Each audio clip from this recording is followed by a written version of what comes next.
Hola, ¿cómo están? ¿Qué dicen? Bueno, vamos a hacer un video intentando trabajar como centro, tomando como centro el texto de Olivera Beltrán, el doctor Olivera Beltrán, escrito a la par con su hijo, el texto que está en la unidad transversal 2 y que lleva por título La crisis de la modernidad y el advenimiento de la posmodernidad, el deporte y las prácticas físicas alternativas en el tiempo de ocio activo. Lo que vamos a intentar entre todos es de establecer un análisis de este texto utilizando los enfoques que nos provee el marco teórico y el enfoque que nos proveen los aportes de Bourdieu y de Elías que estuvimos viendo, e inclusive también trabajando, ¿por qué no?, con ciertas categorías teóricas a manera de herramientas teóricas tanto de Foucault como de Cassirer. En ese sentido, estamos tratando de situar este texto dentro de la línea que hemos dado por llamar hermenéutica o fenomenológica, comprensivista, y alejándonos claramente de las posiciones más de cuño positivista, ¿no? Nosotros hemos hablado de esta batalla por el método, esta lucha por el método. Bueno, en este caso y en el trabajo final que les voy a solicitar, vamos a instalarnos claramente dentro de este paradigma que plantea que eh, cuando tenemos como problemática o como objeto de estudio a las sociedades, a las instituciones sociales y a los seres humanos, es necesario un análisis, un enfoque diferente al propio de las miradas objetivistas o positivistas.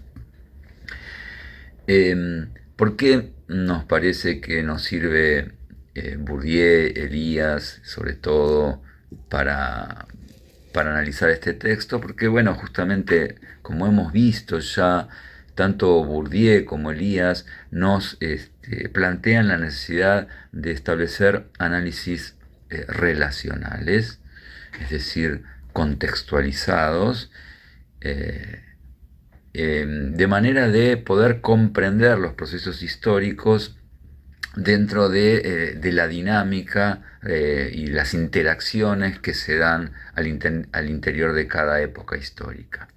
Nosotros habíamos visto ya, por ejemplo, con Le Breton, cómo el proceso que se dio de la Edad Media al Renacimiento, del Renacimiento a la Edad Moderna, fue constituyendo diferentes concepciones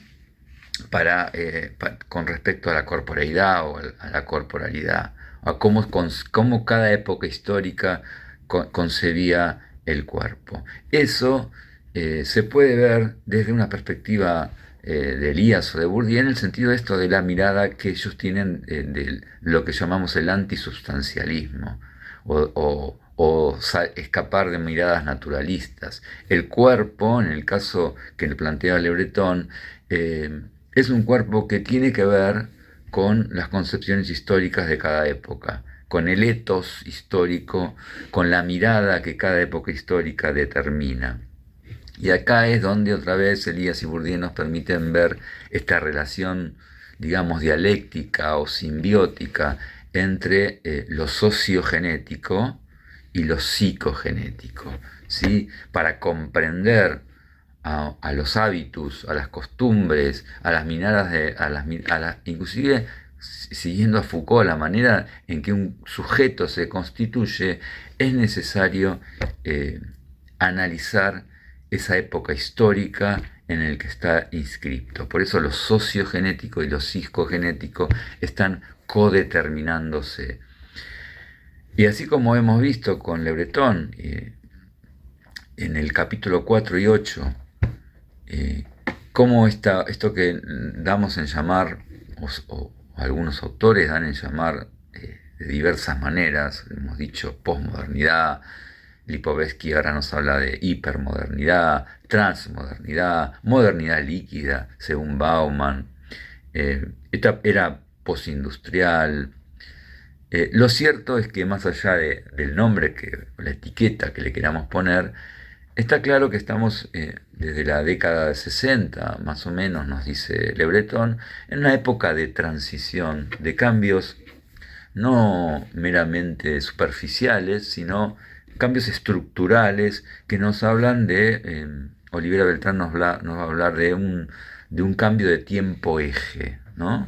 Muchos de los cimientos, de las columnas vertebrales sobre las cuales se organizaba el mundo moderno, han ido sido puestos en cuestión, ¿no? Y acá otra vez tratando de traer autores la idea de Tomás Kuhn de paradigma, ¿no? Cómo hay un momento en que resultan ciertos problemas empiezan a ponerse en cuestión, y si al principio se trata de salvar el paradigma, hay un momento que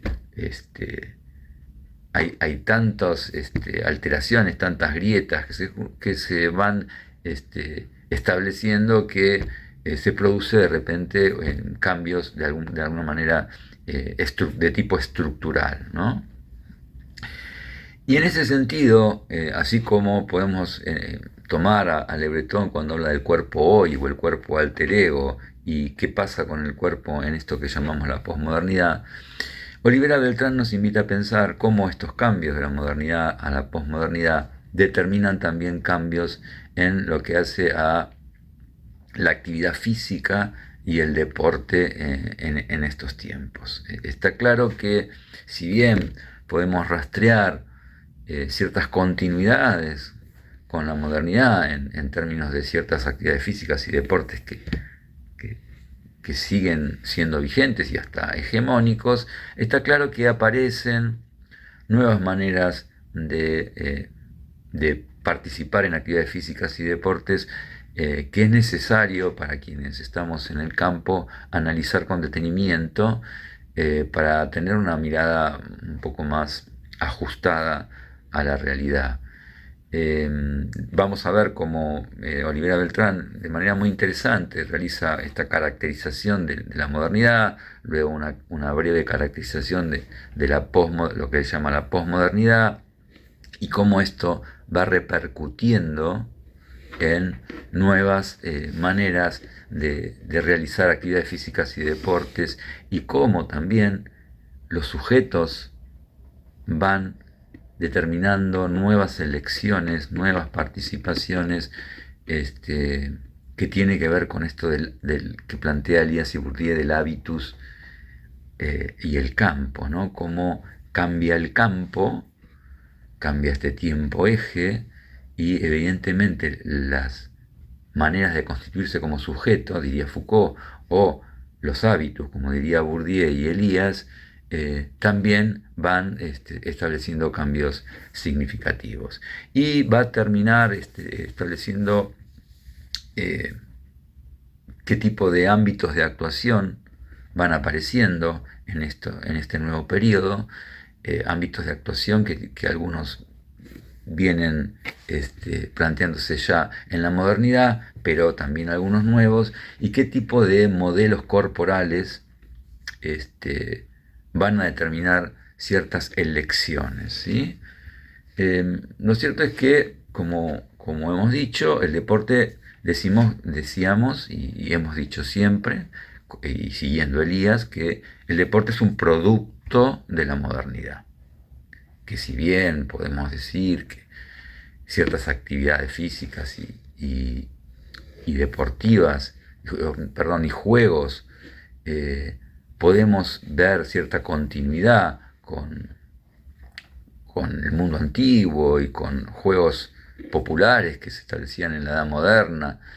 Está claro que hay unas ciertas características que se fueron entrelazando que permiten decir que el deporte, como lo conocemos hoy es una creación de la modernidad que nace en el siglo XVIII, nos dirá Elías, en Inglaterra. ¿Sí? Lo que dice Olivera Beltrán es que los cambios radicales, ¿no?, que se producen en el mundo en términos materiales y simbólicos no pueden dejar de tener efecto en los deportes y en la actividad física.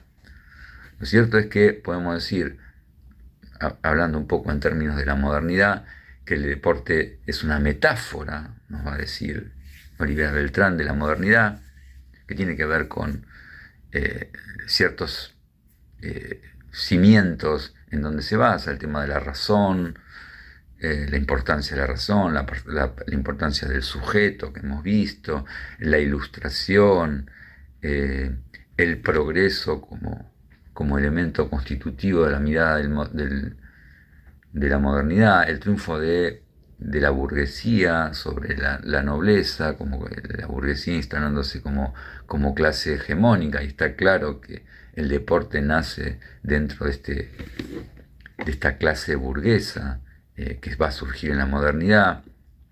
Esta idea de la ciencia como el gran saber que se instala como la gran verdad, y esta idea que ya dijéramos, que lo hemos trabajado también con Le Breton, de la aparición del sujeto individual erigiéndose en el centro, ¿no?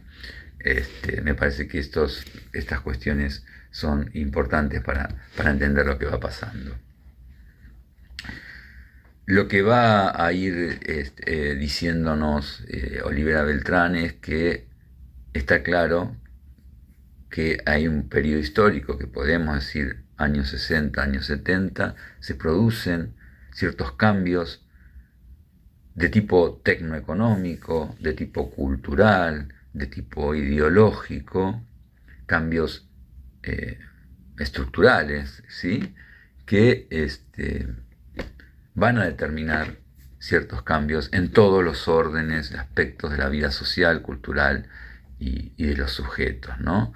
Por eso, otra vez, pensar en términos relacionales, ¿no?, como nos propone Elías, ¿no? Cambia el contexto histórico, sociohistórico, o sea, lo sociogenético, y va a cambiar evidentemente los hábitos, los sociogenéticos. Acuérdense cuando Foucault nos decía que el mismo sujeto tiene una historia, la constitución del sujeto tiene una historia, que tiene que ver con la historia social y cultural en donde vive. Y pensar en estos distintos niveles, Elías nos hablaba del nivel inorgánico, orgánico y humano-social, y cómo estos distintos niveles de alguna manera se articulan y tienen como una suerte de interdependencia, ¿no? Y Olivera Beltrán plantea en su introducción, a manera de objetivo, de propósito, va a decir: nuestro objetivo es mostrar la relación entre deporte y sociedad para comprender cómo el deporte refleja los más amplios procesos sociales y cómo contribuye a la vez a modificarlos, ¿no? Y otra vez esta interacción, ¿no? La sociedad y la cultura hacen al deporte, y a la vez el deporte y la actividad física es creador de cultura, ¿no? Es decir, modernidad y deporte, en este caso, hemos visto que están íntimamente unidos, coimplicados, y el deporte planteado desde la modernidad tenía como una articulación casi perfecta, ¿sí?, con la técnica y con la ciencia, esto que podemos llamar como un saber técnico instrumental, ¿no? Y dice, y leo textual lo que dice Olivera Beltrán, dice: el deporte que nace, se desarrolla y triunfa en la modernidad es una auténtica proyección de los valores y conceptos más genuinos de este período, es una metáfora, como dijéramos antes, de la modernidad.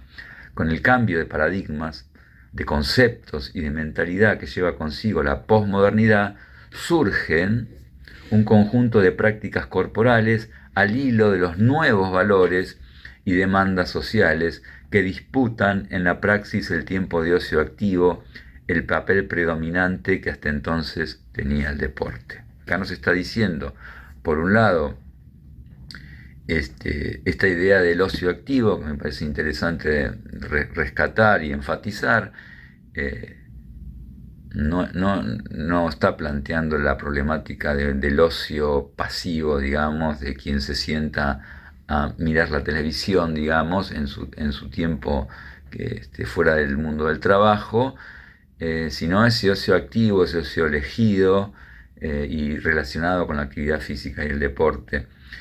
Eh, y también nos está sugiriendo aquí que esta centralidad que tenía el deporte eh, en la modernidad va a ir derivando y se va a ir abriendo en lo que llamamos la posmodernidad, ¿no?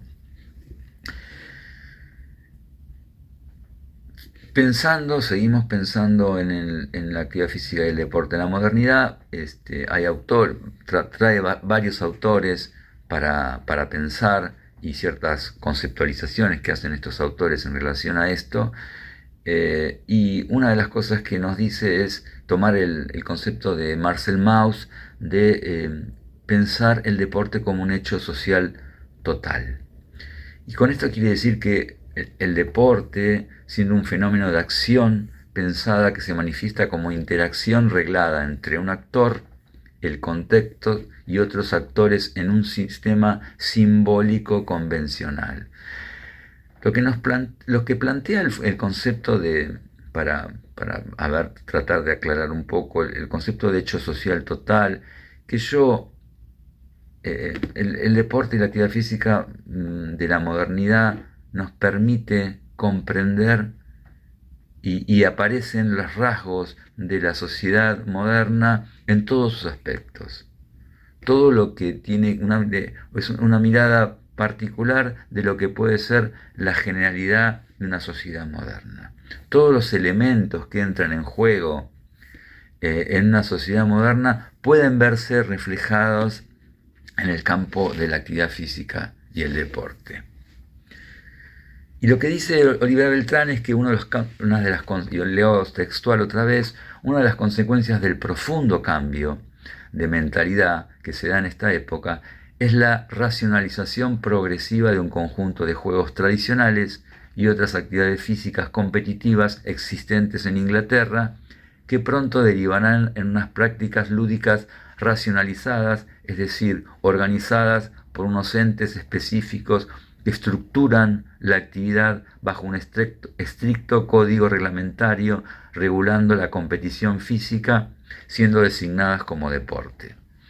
Acá otra vez podemos traer Elías. Elías ha analizado fuertemente la aparición del deporte en la cacería del zorro en Inglaterra, cómo se dan ciertas condiciones sociohistóricas en el campo político y social y cultural, una suerte de pacificación política en Inglaterra, la creación de los parlamentos, en donde ya no es la violencia la que prima, sino un creciente proceso de pacificación, donde la palabra, el diálogo, la suerte de regularización de ciertas normas es la que empieza a regir, y esos mismos sujetos sociales, estos caballeros, estos lords, son los que van a crear esos clubes en donde se va a empezar a realizar estos viejos juegos populares, pero de una manera diferente, mucho más codificado, mucho más reglado, mucho más institucionalizado.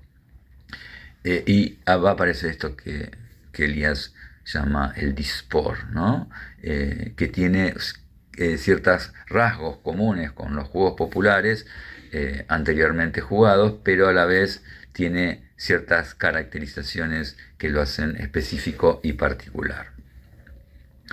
Lo cierto que en esto de pensar el deporte y la actividad física como un hecho social total, en el deporte está claro que conviven y juegan diversas lógicas, a veces contrapuestas, pero no para mirarlas en términos de oposición, sino cómo juegan dialécticamente, ¿no?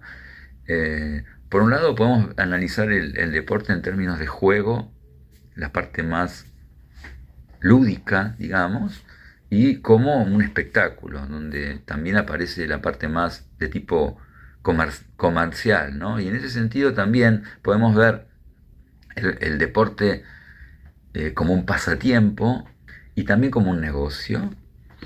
Estas dos cosas están jugando. También el deporte en la modernidad ha alcanzado rasgos de burocratización cada vez más importantes. Los grandes instituciones que se han montado a través del mundo del deporte están cada vez más burocratizadas, ¿no? Institucionalizadas y tienen un poder realmente global, digamos. Pensemos en la FIFA, pensemos en la FIBA, pensemos en la NBA.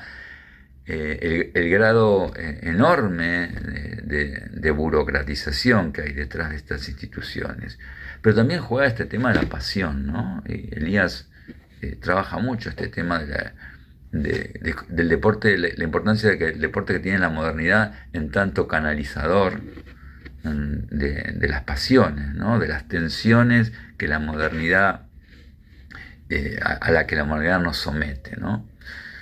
También está este juego del fair play y la violencia, ¿no? Cómo están ahí interactuando, ¿no? El fair play es claramente una conformación, un hábitus de las clases, las élites inglesas, ¿no? Esta suerte de mirada despojada, desinteresada del juego, pero también la violencia tiene un papel que no se puede soslayar en este análisis.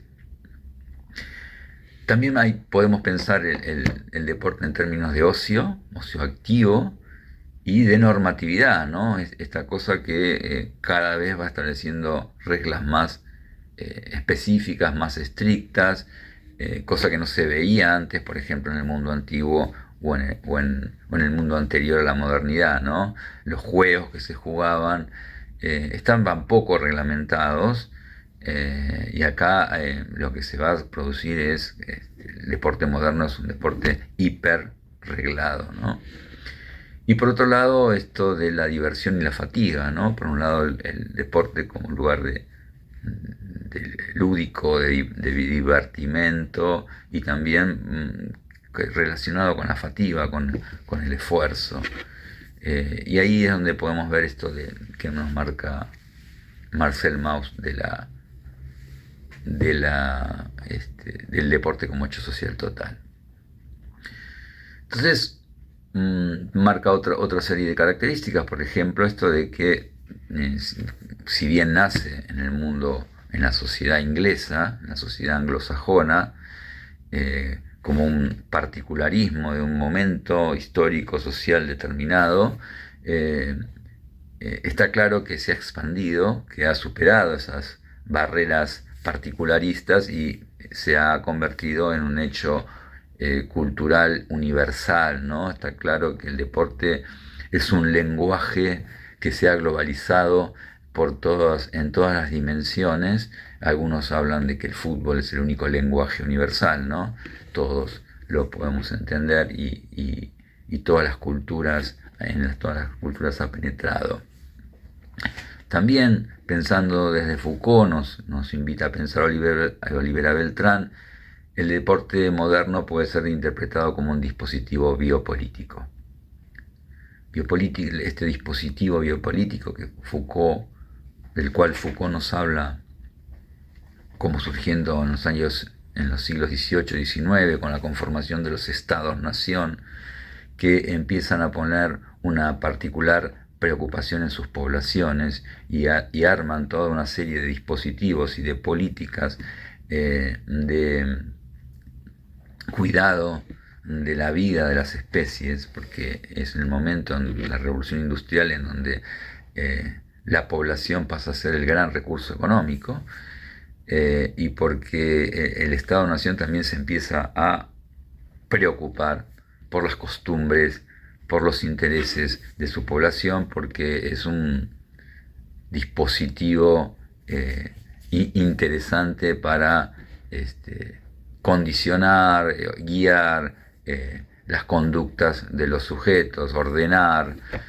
normativizar las conductas de los sujetos, ¿no? Y podemos decir que el deporte se constituye como una preocupación de los Estados-naciones y en ese sentido podemos decir que es un dispositivo biopolítico. O también como parte de la industria como parte de la industria cultural, nos dirá Adorno Horkheimer, desde la escuela de Frankfurt, ¿no? Eh, la aparición de la sociedad de masas, ¿no? Y de una cultura que se va unificando en torno a un mercado creciente y cada vez más globalizado. Lo que podemos decir es que el ratio de acción se extendió en todos los partidos, sistemas políticos de los gobiernos, más allá de los estados-naciones, fue ampliando a todos los regímenes políticos y sociales de la época moderna, ¿no? Porque triunfó en el liberalismo, triunfó en el socialismo, triunfó en el fascismo, en dictaduras, en socialdemocracia. Nosotros pudimos ver la importancia que el nazismo le dio, los Juegos Olímpicos de la década del 30, podemos ver la importancia que el fascismo, inclusive acá en Argentina, le dio al deporte como gran disciplinador. Podemos ver las luchas en toda la época de la Guerra Fría en relación a la cantidad de medallas que el mundo soviético o el mundo norteamericano establecían, y ahí también había un campo de disputa y de lucha, ¿no? Otros autores que nos trae Olivera Beltrán es, por ejemplo, Cajigal, un personaje interesante que ha analizado con profundidad el mundo del deporte, y él nos advierte de la necesidad, y creo que es importante esto, ¿no?, de distinguir, porque tiene sus lógicas diferenciadas, lo que es el mundo del deporte como espectáculo, el deporte del alto rendimiento, el deporte más unido a esta idea de espectacularización, y por otro lado el deporte práctica, que tiene que ver con lo que el mundo de las masas, la práctica cotidiana de deportes por fuera del espectáculo, ¿no? Y por fuera del alto rendimiento. Y nos invita a pensar en sus lógicas bien diferentes, ¿no? Norbert Elias, nos dice Olivera Beltrán, nos permite ver cómo el deporte se inscribe dentro de la lógica del desarrollo del proceso civilizatorio, ¿no? Esto que trabaja Elías del proceso civilizatorio, una serie de características que tienen que ver con un proceso de pacificación creciente, de generación de hábitos con un mayor grado de autocontrol. Puede analizarse el deporte en ese sentido.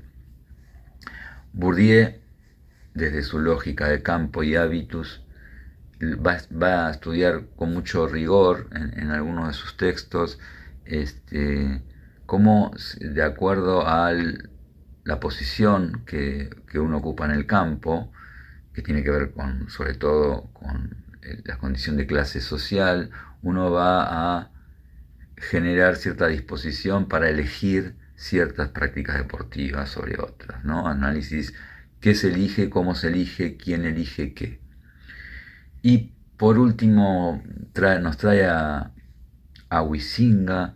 Huizinga, hemos hablado en las clases que tiene un libro en la década del 30 emblemático, que Homo Ludens, donde él analiza al juego con toda profundidad, con toda rigurosidad, y lo pone en valor absolutamente, la condición lúdica del hombre y cómo el juego es creador de cultura de alguna manera.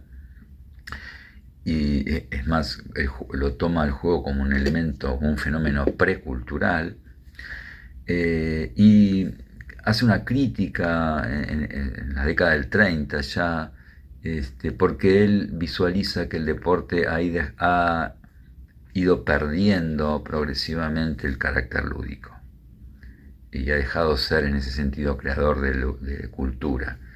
Si Huizinga ve esto en los años 30, está claro que si lo viera en estos momentos, en la posmodernidad, el proceso, podríamos decir, sobre todo en el deporte de espectáculo, el deporte de alto rendimiento, se ha profundizado este aspecto, ¿no? Otros autores que nos trae desde una línea marxista, uno es Jürgen Habermas y Ibero Riguer, que de esta perspectiva marxista dicen que el deporte de alguna manera es una réplica, o se da una réplica del mundo del trabajo capitalista, ¿no? Y lo que termina sirviendo es una lógica de adaptación a la sociedad industrial. Sobre todo lo que tiene que ver con el deporte de alto rendimiento.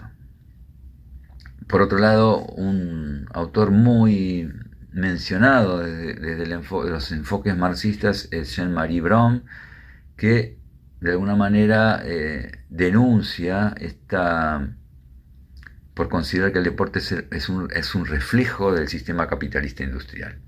Su principal función, dice, es la integración del individuo a esta sociedad y garantizar el dominio de la clase burguesa. Una suerte de pensar el deporte de alguna manera como el ocio de los pueblos o como una manera de reproducir un orden capitalista, lo que podría matizarse esto en la medida en que, como hemos visto, el deporte no solo ha triunfado en el mundo capitalista, sino en otros regímenes políticos, lo que nos permite pensar que más que relacionado con el capitalismo y el liberalismo, el deporte es, como nos dijera Olivera Beltrán, una metáfora de la modernidad. Y todos estos regímenes políticos son en su base modernos. Dice, y cito un poco una definición que Olivera Beltrán nos da del deporte, que dice: el deporte de la modernidad es esencialmente un espectáculo que consiste en un conflicto no cruento, esto de lo agonal, ¿no?, en el que los deportistas activos y los deportistas pasivos comparten una intensa emoción deportiva producto del dramatismo generado por el juego y sus circunstancias. Acá podemos traer a Elías otra vez. Elías manifiesta esto de la necesidad de que las tensiones no sean reprimidas, no se obstruyan, sino que hallen dispositivos, espacios, tiempos en donde puedan manifestarse y canalizarse de buena manera. Por eso él habla de la importancia de lo que él llama las acciones miméticas o de las actividades miméticas, entre las cuales está el deporte, ¿no? De lo que se trata es de no obstruir las tensiones, porque el hombre es un hombre que necesita que esas tensiones sean liberadas y sean canalizadas. Sigue diciendo Olivera Beltrán: el combate lúdico, que está estrictamente codificado por reglas y controlado por jueces, concluye con la designación de un vencedor aleatorio entre los diversos participantes que luchan desde un plano de igualdad teórico, pero no real, por la victoria, cuyo triunfo es formulado por superioridad cuantitativa, ya sea por puntos, por kilos, por segundos, por metas, por goles, el cual se obtiene por el desarrollo máximo de las capacidades musculares activas. Y yo diría también un tipo de virtuosismo técnico-táctico, ¿no? No solo referido a lo muscular. Está claro que en esta relación estrecha entre el mundo del deporte y la modernidad hay ciertas características que podemos rastrear en ambos, ¿no? Y que Olivera Beltrán se ocupa de establecer, ¿no? ¿Qué características tiene el mundo moderno que se reflejan en el mundo del deporte? Uno es el individualismo esto que aparece, ¿no? La modernidad, ese sujeto individual, ese individualismo se ve reflejado en el mundo del deporte. El tema de la competencia, tan inscripta en el mundo moderno y que se refleja otra vez en el mundo del deporte. La importancia que se le empieza a dar, que le empieza a dar la modernidad al récord, a la performance, ¿no? A la eficiencia, a la efectividad, a la mirada fuertemente instrumental. El tema del esfuerzo, ¿no? El sujeto moderno es un sujeto productivo, sobre todo, ¿no? La importancia del sujeto en el mundo moderno y en el capitalismo es su capacidad de producir en la fábrica, pero esto también se ve reflejado en el mundo del deporte, ¿no? La importancia del esfuerzo, del entrenamiento, ¿no? Otra característica claramente que la modernidad va a instalar es la masculinidad. Está claro que en el mundo del deporte la mujer ha tenido durante toda la etapa moderna una participación bien secundaria, bien aleatoria. Sabemos que la participación en los primeros Juegos Olímpicos la mujer no estuvo, que muchas de las disciplinas, por ejemplo en la maratón, dijimos que creo que en el año 84 recién en los Juegos Olímpicos aparece la maratón femenina. Está claro que es un mundo heteropatriarcal, machista, y en el deporte también esto se ve reflejado, y aún hoy tenemos cosas para decir con respecto a eso. Y otra cuestión importante de la modernidad tiene que ver con esta, que dijimos, esta respeto irrestricto a las reglas, a la disciplina, a la normatividad. Y otra vez esto se ve muy reflejado en el mundo del deporte. Lo es cierto que podemos decir que hay un concepto nuclear, que es el concepto de mérito, ¿no? El deporte ligado al mérito, al que es el mejor en términos individuales, ¿no? ¿Y qué pasa? En los años 60, 70, acuérdense que el mismo Le Breton habla de este mismo periodo histórico. Olivera Beltrán nos va a decir que con la crisis de la modernidad entran en crisis sus fundamentos, es decir, sus columnas, lo que sostenía los cimientos de la modernidad van a ser de alguna manera puestos en cuestión. ¿Cuáles podríamos decir que son estos cimientos? Uno es el tema de la razón, ¿no? La razón, la racionalidad en algunos puntos es puesta en cuestión. La razón, hay una frase que la razón también genera sus propios monstruos. Por otro lado, podemos ver cómo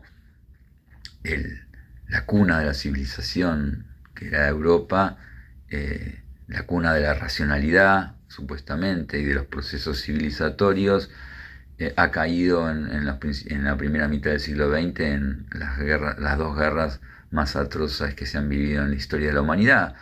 Entonces aparece esta mirada que, por ejemplo, desde la escuela de Frankfurt denuncian que lo que ha triunfado es una razón de tipo instrumental, no una razón integral. Y ahí podemos analizar con Elías, cuando él habla de que en un proceso civilizatorio podemos ver como distintos niveles, un nivel que tiene que ver con el dominio de las relaciones extrahumanas, que tiene que ver con todo este desarrollo tecnológico que ha avanzado tanto durante la modernidad. Por otro lado, un nivel de la capacidad de dominar las relaciones extrahumanas por un lado e intrahumanas por el otro. Y lo que podríamos decir es que quizás ha habido un desarrollo en ese primer nivel tecnoeconómico y no ha ido a la par los desarrollos en los otros niveles, y eso genera no pocos problemas. Lo cierto es que la razón, como la entendía la fe absoluta en la racionalidad, por lo menos es horadada. Otra idea, otra idea o fundamento de la modernidad es esta idea de los relatos, los grandes relatos o los relatos totalizadores. Empieza a resquebrajarse la mirada de la posmodernidad, es una mirada mucho más fragmentaria, que no admite estas miradas omnívodas o totales del mundo y de todo, que parecieran poder explicarlo todo, como fueron el liberalismo y el socialismo. La idea de progreso infinito tan moderna, esta idea de que a través de la razón el sujeto en su centralidad y a través de los adelantos de la ciencia iba a establecer una linealidad de progreso cada vez mayor. Esto se fue horadando, está claro que también se han producido procesos descivilizatorios, no podemos soslayar toda la problemática medioambiental que la tecnología está produciendo, y que está claro que en la década del 60-70 se va produciendo un agotamiento del avance de las condiciones de vida de las personas, que hace que esta idea del progreso infinito por lo menos sea puesta en cuestión. Y por otro lado, la sociedad industrial, que era como la base del mundo económico y social de los sujetos, que hacía que la gran mayoría de la población mundial estuviera dedicada a las fábricas, al régimen de industrialización. Está claro que empieza también a reducirse y van a aparecer múltiples fuentes laborales de otro tipo. Está claro que el sector servicios en este momento ocupa mayor cantidad de trabajadores que el régimen industrial, ¿no? Entonces aparece esto que le podemos decir de muchos nombres. A mí me gusta particularmente mucho el término modernidad líquida, de la cual habla Bauman, un sociólogo polaco, porque modernidad líquida nos habla de cierta continuidad, porque la primera palabra sigue siendo modernidad, pero en donde todo lo sólido y lo estable de la modernidad se va diluyendo, se va haciendo más fluido y menos estático, ¿no? Y Olivera Beltrán nos marca ciertas características propias de la posmodernidad o de la modernidad líquida que nos permiten después analizar el mundo de la actividad física y el deporte. Una es la actividad ecléctica, donde lo contradictorio puede convivir. Digamos, la modernidad planteaba un relato totalizante, único y hegemónico. Acá la verdad tiene muchas aristas, hay una fragmentación de las relaciones y de las maneras de pensar, y esto de que puede convivir lo contradictorio, lo hemos visto en Le Breton cuando habla del traje de Arlequín y habla de que los sujetos actualmente pueden ir a un médico de la medicina tradicional, la biomedicina, pero también pueden ir a un chamán, a medicinas, a revisarse por medicina alternativa, y eso no les resulta contradictorio. Ahí podemos ver esta característica del mundo posmoderno. Una nueva estética que une lo antiguo y lo nuevo, ¿no? La modernidad, está claro que, así como la antigüedad miraba hacia el pasado de manera determinante, la modernidad miraba siempre hacia el futuro. El pasado era lo que había que dejar atrás. Y podemos decir que la modernidad líquida o la posmodernidad, el presente se constituye como el gran referente y la mayor importancia. Lo importante es la vivencia del presente, y en ese presente lo antiguo y lo nuevo pueden convivir. Esto de lo vintage, ¿no?, por ejemplo, y la novedad permanente, por otro lado, conviven sin mayores problemas. La multiculturalidad, que tiene que ver con una crítica a la centralidad de la cultura europea hegemónica, ¿no? Son puestos en valor diversas culturas, en este eclecticismo del cual les hablaba antes. Las distintas culturas que por ahí eran anteriormente en la modernidad estaban sometidas o, o se les daba un valor de inferioridad. Hemos visto, qué sé yo, por ejemplo, como la conquista española eh, ninguneó o le dio escaso o nulo valor a las culturas originarias de toda la región americana. Otra característica tiene que ver con el predominio de la incertidumbre, ¿no? El mundo era mucho más predecible en la modernidad. Está claro que la vida de los sujetos era mucho más predecible, estaba mucho más pautada quizás, y en estos momentos está claro que vivimos en momentos con cambios tan vertiginosos de todo tipo que generan esta sensación de no tener un suelo firme donde asentarse, ¿no? Esta idea de la familia, el Estado, la Iglesia, ciertas instituciones que de alguna manera daban un sentido totalizador y alguna contención. Está claro que en este momento no tiene la fuerza que tenía en ese momento. La coexistencia de lo local, lo nacional y lo internacional, acá estos fenómenos que llamamos la globalización y la localización, ¿no? Está claro que los estados-naciones, que en la modernidad tenían una potencia, una centralidad y una hegemonía muy fuertes, han sido horadados por una creciente globalización y un poder cada vez más fuerte de los poderes de las corporaciones transnacionales, ¿no? Hemos dicho cómo las grandes instituciones, por ejemplo, del mundo de las plataformas y las redes sociales, tienen un poderío económico y cultural más fuerte que incluso que cualquier país, ¿no?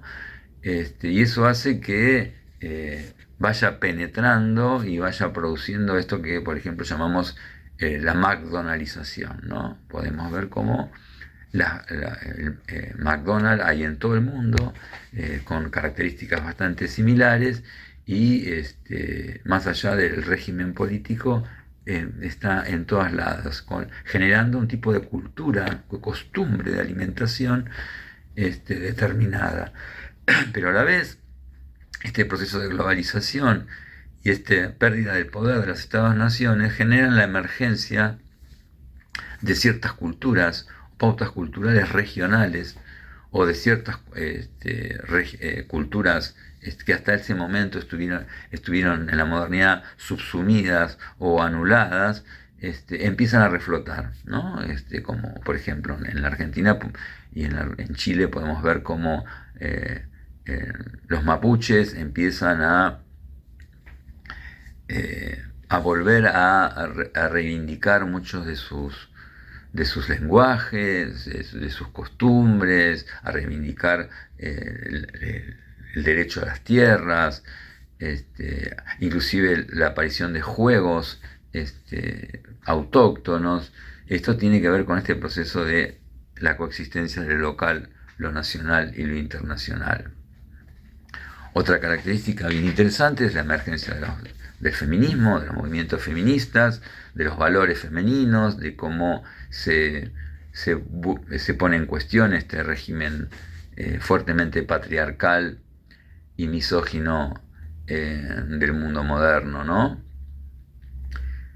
La hiperindividualización, característica bien interesante.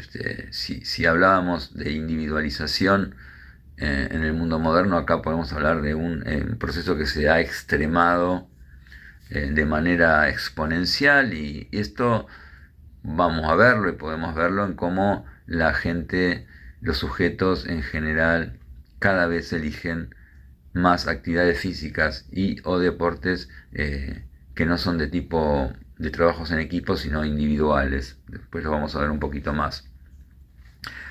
Los lazos sociales son mucho más inestables y más lábiles, ¿no? Las relaciones familiares, las relaciones de amistad, las relaciones de pareja no tienen la solidez, por eso lo de modernidad líquida, ¿no? No tienen la solidez de la modernidad. Hay un fuerte énfasis y una mayor importancia que se le da a las formas, a la estética, al hedonismo, ¿no? Lo hemos visto con Le Breton, ¿no? La importancia que adquiere el cuerpo en este mundo tan inestable del que hablábamos antes.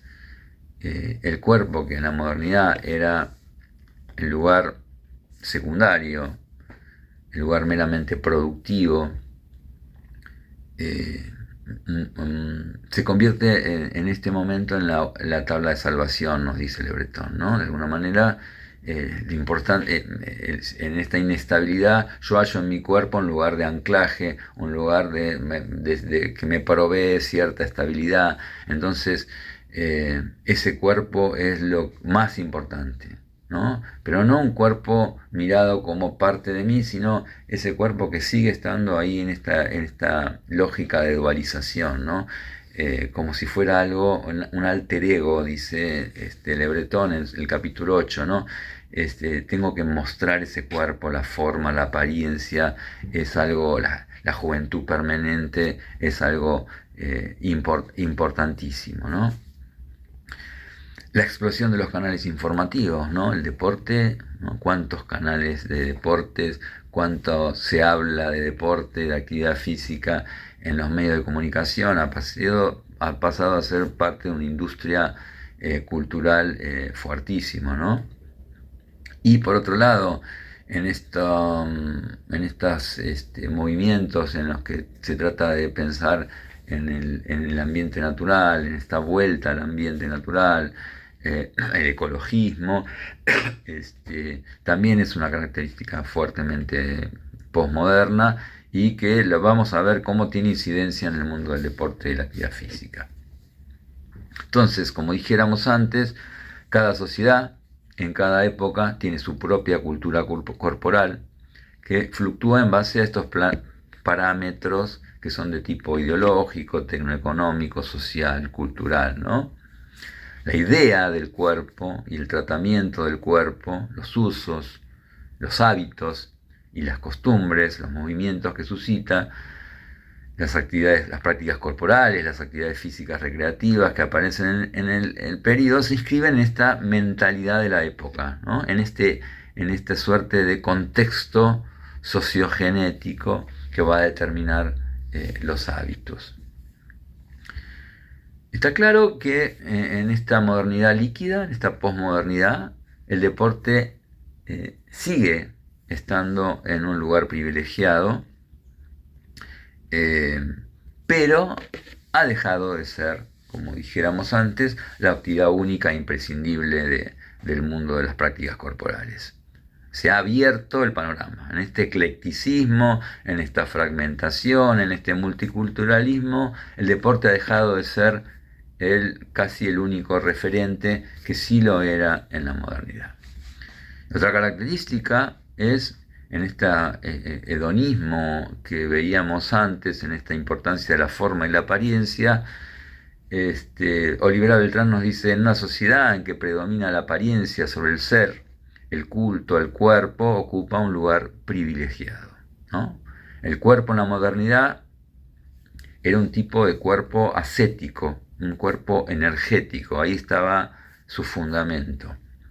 Por eso Olivera Beltrán nos dice, era un narciso invisible, ¿no? No estaba ligado tanto a la forma o a la apariencia, sino a esta capacidad de producir, la fortaleza, la resistencia, ¿no? El entrenamiento, el esfuerzo, ¿no? En cambio, en la actualidad es un cuerpo hedonista, estético e informacional, que tiene que ver con lo que llama el narciso visible. De alguna manera, el cuerpo, en este sentido, está hipervalorado en lo que llamamos la era posmoderna.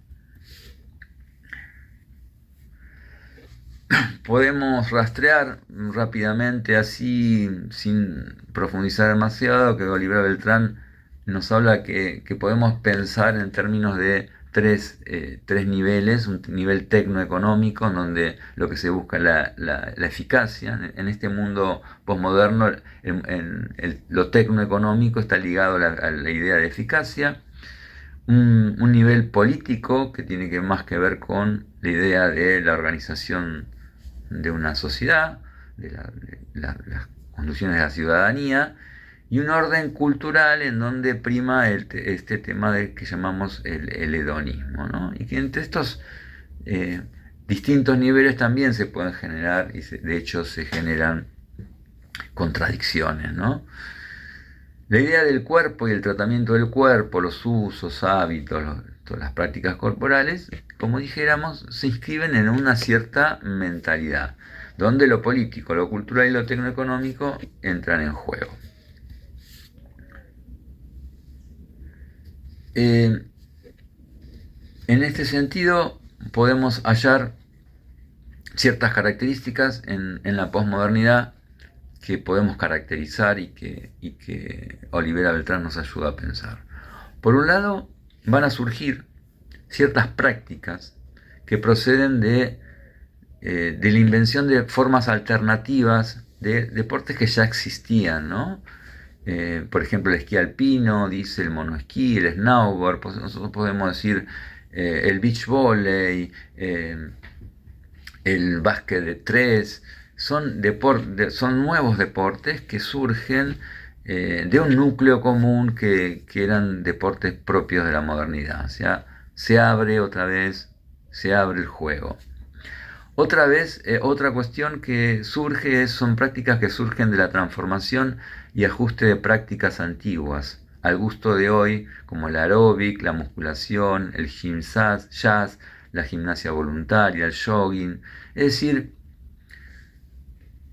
prácticas que existían en la modernidad, de alguna manera son resignificadas, son transformadas. Esto que dijimos de lo viejo y lo nuevo conviviendo, y que además tiene que ver con la necesidad de la posmodernidad de estar siempre modificándose y transformándose en función de los intereses del mercado, ¿no?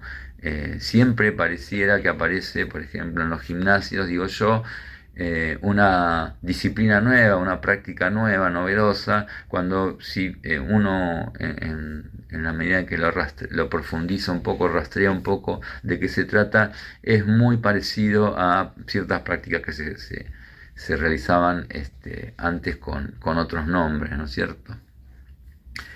Aparecen las prácticas, mucha importancia a las prácticas de tipo deslizante, ¿no? El deslizarse en la modernidad líquida es muy importante, ¿no? No tanto la estabilidad, sino el deslizarse, el nomadismo, ¿no? El moverse.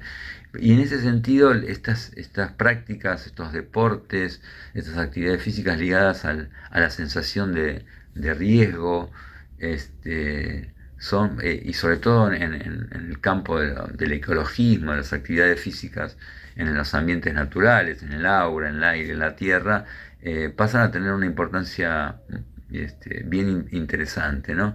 Que tiene que ver con este mundo posmoderno que es incierto, que es siempre nos genera desafíos y riesgos, y de alguna manera el deporte se lo traduce en este tipo de prácticas en las cuales pareciera que el placer está en esta alteración de los sentidos, en este riesgo a lo que a los que somos sometidos. El rafting, por ejemplo, pensémoslo, ¿no?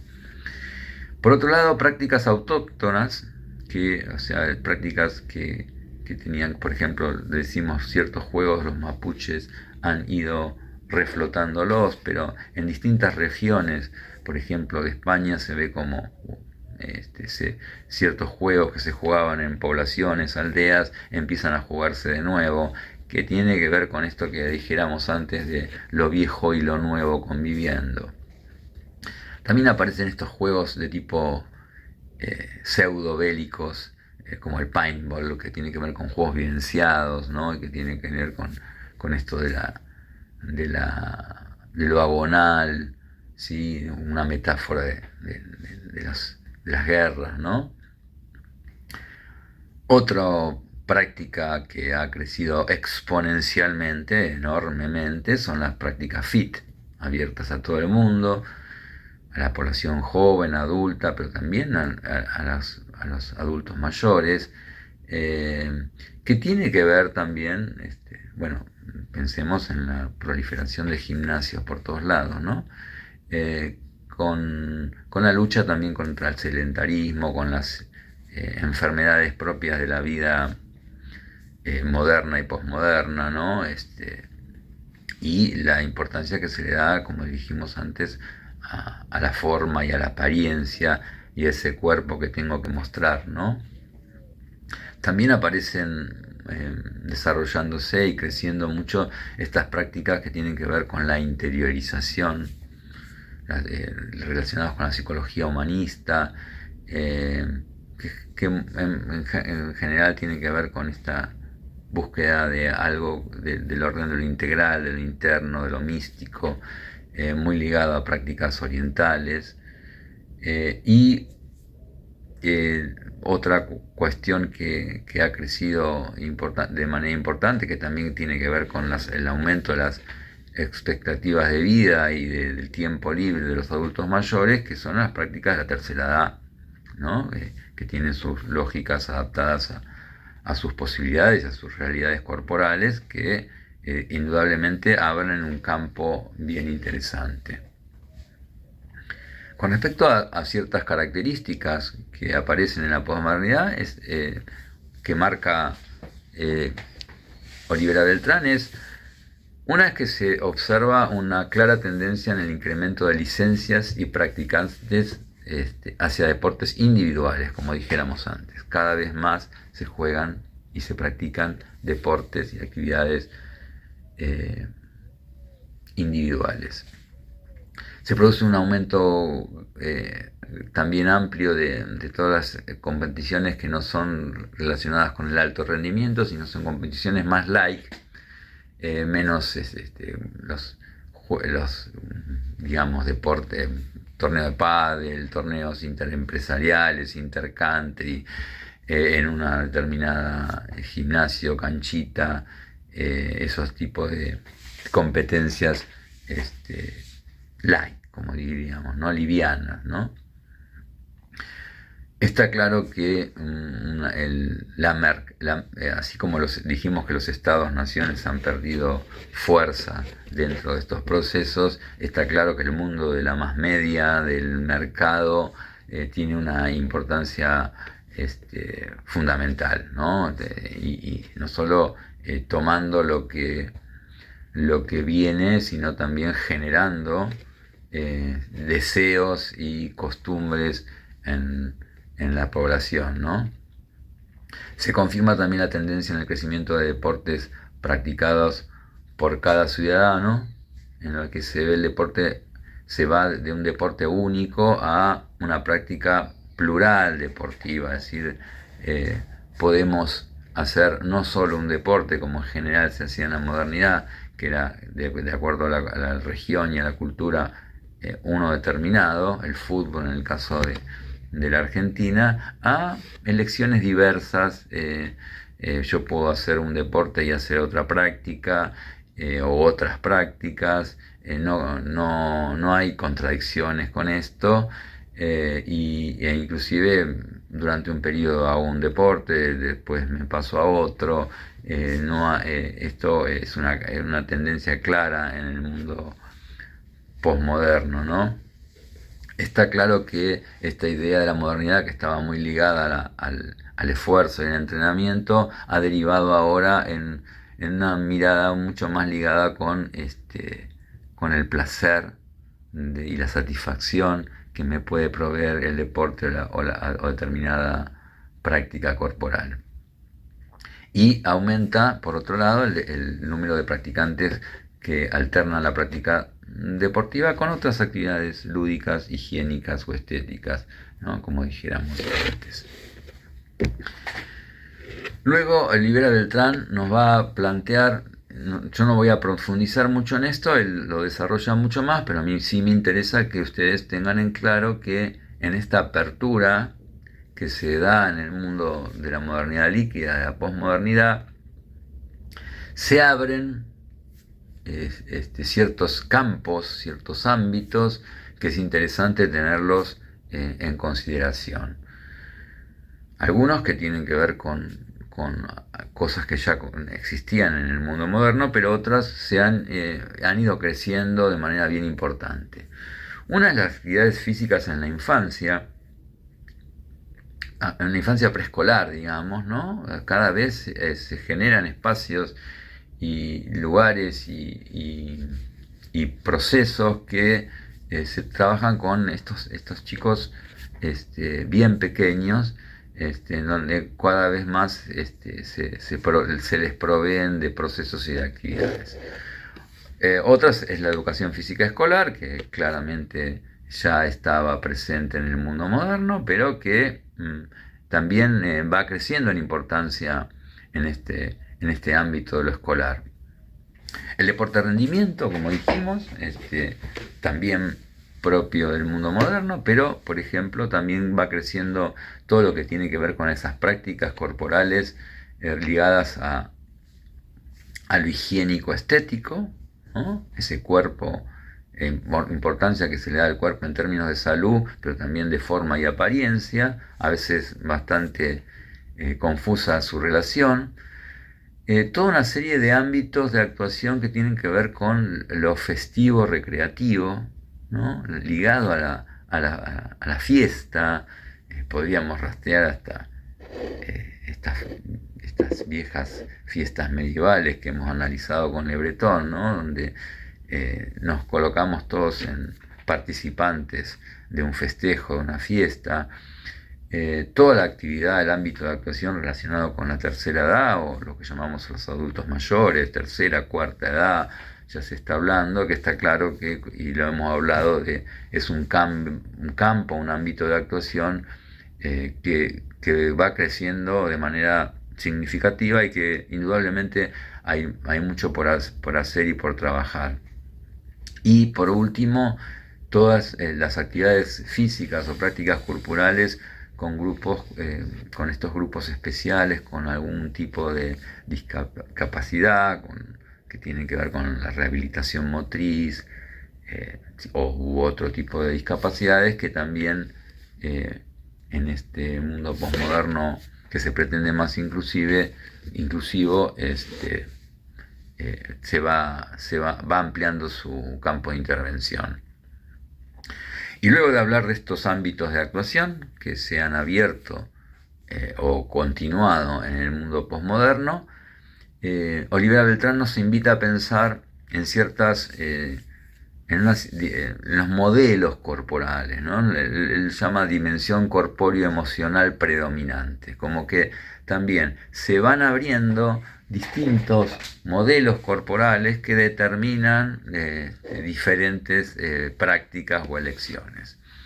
Él dice, lo resumo, ¿no? Él habla de, por un lado, el modelo corporal ascético, el modelo hedonista, el modelo narcisista, el modelo etnomotriz y por último el modelo místico. Vamos a analizar un poco cada uno rápidamente, pues está siendo largo esto.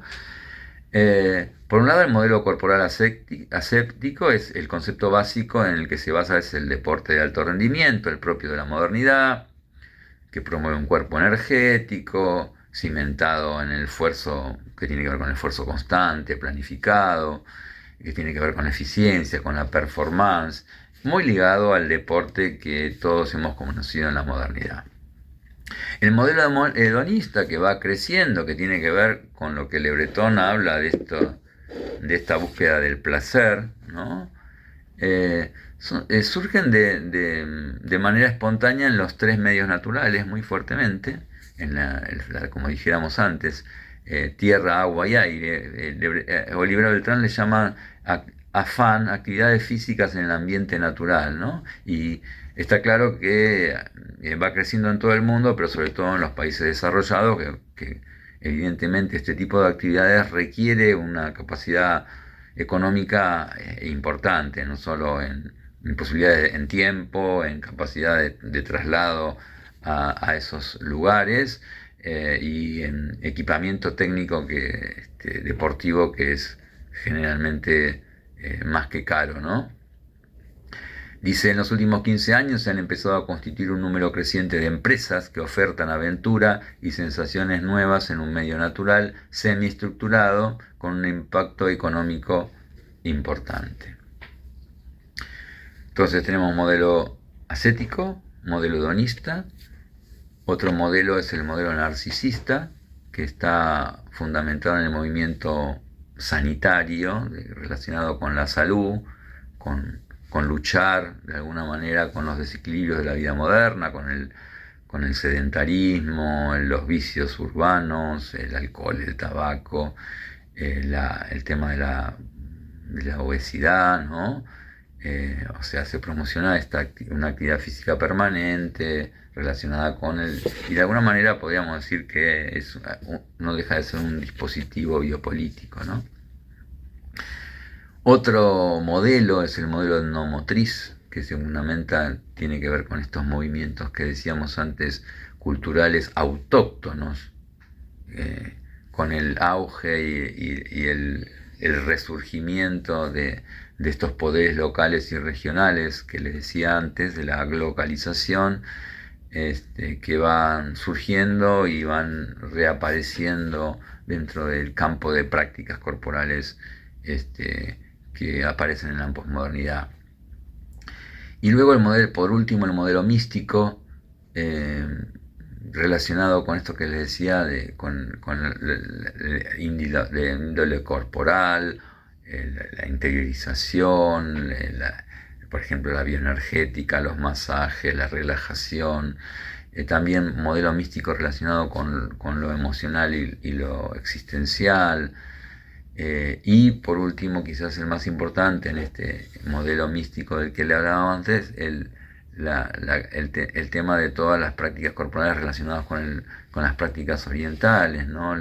El zen, el yoga, el taiyei, el taekwondo, técnicas japonesas que muchas veces son traídas acá, que tienen todo un trasfondo filosófico, cultural de siglos, de miles de años, que acá son traídos y a veces son despojados de toda su lógica global y se convierten en una mera técnica, digamos, para poner una mirada crítica ahí, pero también es cierto el crecimiento importantísimo en ese sentido.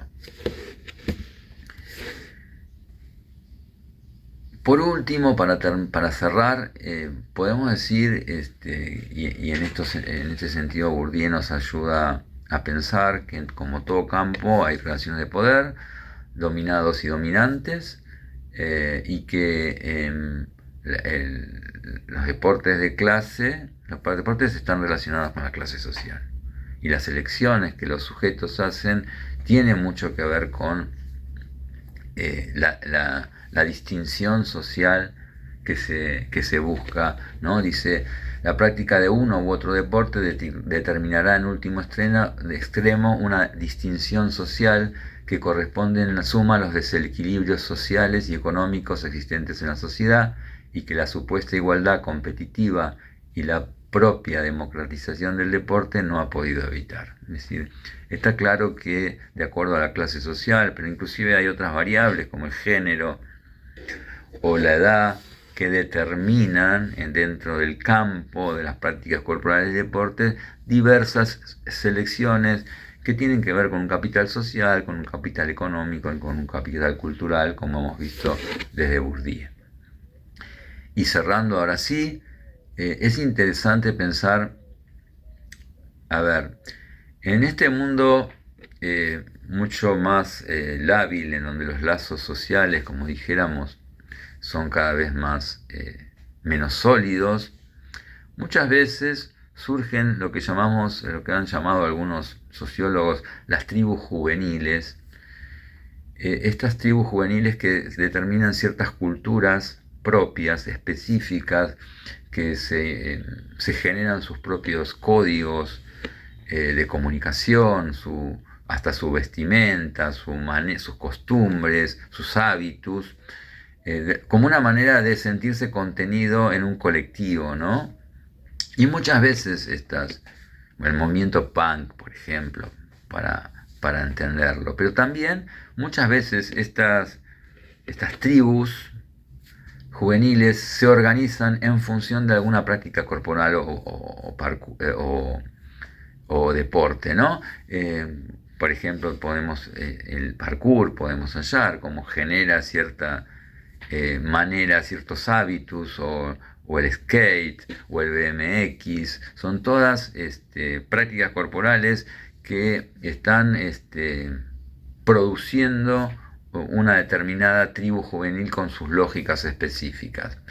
Lo que suele suceder es que el mercado, ni bien ve ahí un posible locus de ganancia económica, enseguida es absorbido, es capturado de alguna manera, se le desactiva sus propias lógicas propiamente lúdicas, y se pasa a ser un deporte espectáculo más y una parte más de los intereses del mercado. Bueno, terminamos aquí. Ha sido largo, pero creo que era necesario hacer este video.